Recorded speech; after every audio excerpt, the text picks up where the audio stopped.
Hayırlı günler. Кайтып жеттім Уфаға, Аллаға шүкір. Приятно осталось. Айтам, хатын қыз бүтін еврін ішлей ала енді. 5 ішлей ала.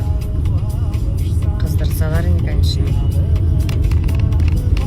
Иногда охота быть слабой. Но пока приходится быть сильной. И не сдаваться. Аллаға шүкір, ішлер көп. Ішлерге керек. Бик көп планнар белән әле кайтканчы элеке үземнең җырларымны тыңлап кайттым. Шундый матур җырлар бар минем. Әле ул кайсы бирләре iTunes'та чыкмаганда әле ВКонтакте гына, Одноклассникта бар. Шундый матур җырлар мәгънәле. Аллаһка шөкер. Аларны яңартып, матур итеп чыгарабыз, Алла бирсә. Матур кишләр булсын сезгә. Хәерле көннәр. 2 тола. Сәгать ярымда кайтып киттем, Аллаһка шөкер.